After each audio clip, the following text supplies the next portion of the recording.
in the past. Will we see anything about his history and what made him into this guy now? I sure hope so. I mean, I think that's kind of what we're doing right now. Literally, I kind of just came from doing a scene that has some of that type of information in it. Three-dimensional, they do have a lot of history and texture, a lot to hide so far, and I don't imagine my guy's any different. But the other thing about that is, we were talking just yesterday, none of us can figure out who has done this thing yet. So we, as the readers of these scripts when they first come out, we still don't know. Mm-hmm. But yeah, it could be me, and I hope it is. I've never played that kind of guy. He has a romantic connection with an older woman in the pilot. How do you think your character's going to react when he finds out that Archie's been getting it on with the teacher? She looked good to me. I guess, that's a tough thing because clearly we've seen the bad side of these kinds of relationships, and it's certainly not recommended, and I think that's the position that my character takes on it. But kids, they do stuff. You're not around. You don't know. You don't know what's going on at school a lot of times. But I felt that we dealt with that both dramatically and exciting and responsibly, ultimately. What are we going to see from Archie's relationship with his father? What's their dynamic going to be like? What's hopefully for me, it's going to be fairly run-of-the-mill. I'm just trying to be with this character, just have him be, your average everyday dad, and that's a hard thing to do. As I sit here and say it, just be your average everyday dad. That's a task that's becoming more and more difficult every day due to the advent of all this digital shit and all the social media and all that kind of stuff. So just to be able to hit middle ground, I think, is a real challenge, and so that's something that I'm really invested in doing with this character. Yesterday, I found myself in a scene where a lot of the other characters I would have played would have been much more active or reactive and done something, and I just kind of had to just stand there and take it. And that was great. For me, it was something different to do, but as someone's father, you're always setting the example. So it was that's a fun challenge for me to do with this character. And then Archie, who are the other characters that Fred spends a lot of time interacting with?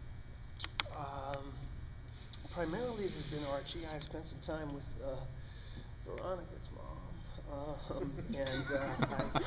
The Coopers live right next door to me, so I see Betty and Hal Cooper with some regularity. The kids come through the house a little bit. Jughead, he's around every now and again. I like your hat. What is thick about Jughead, given that the friendship between Jughead and his son has become so strained? Well, I always said don't hang out with a kid named Jughead. Because that's only going to end poorly. I think we can all see that coming. No, it's one of those things where, especially at that age, there's this weird line between friends and your family. And your friends the friendships are so intense at that age. And, for these characters who have known each other all through their whole lives, preschool and elementary school, and now they're going through all the stuff in high school together, you hope that your child will be able to carry those relationships on into adult life and still, come through it all unscathed. I don't know about you guys, but the things I value most in life are my friendships, and the older the friendship, the more you value them. And I hope that those two can come out of it with it all intact. A lot of times your parents are the obstacle toward, for that to happen. But I'm trying to help these guys pass it.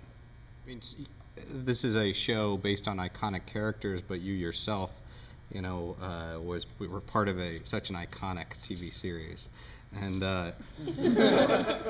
I'm just curious, have they asked for any advice? Have you given them any tips as far as this is this journey that you're about to embark upon? No, I just tell them to know their lines, be here on time, don't make me wait. No, I got to tell you, in all seriousness, at this point, somebody write the date down. I feel really blessed to be with this young cast of actors because they're really going after it. I mean, they do show up on time. They got great ideas. I find them to be really gifted, and they bring it every day. And the only journey I talk to them about is getting through this day. At the beginning of the call sheet is the beginning of your journey, and it ends at the bottom. Don't even think about tomorrow until they give you another call sheet. I can advise them, and sometimes I do, but certainly not what, it's not my job description, but I do care about them, and if I can help them in any way, I will try to. How do you feel like the teen soap genre has changed since 90210 to now? Are you seeing any big changes in the show compared to that? I don't know. I don't really see the shows as being that similar. just due to the very specific tone and the types of stories that we're going to tell here with these characters, and like you pointed out, they were iconic when we got to them. So I think the thing that you really want to do when you do something like this is to respect that history, and yet at the same time, it's not fragile. You got to take a chance with it, and you got to be willing to crack it a little bit, maybe even break it, knowing that we'll put it back together, and we do it all with the best of possible intentions. You know, we just want these characters to live in another way, in another dimension, and so for us, that's fun, and that's the fun of it, and that's also the challenge of it. And I think thus far, Roberto has really struck a good balance of taking them to new places and yet respecting the integrity of who the original characters. With Roberto getting to create so much of the universe here in the show, he, you know, all the parents went to high school together, and we were all in the same graduating class, or a year or so apart. And so we've got all that stuff still cooking from the time we were in high school.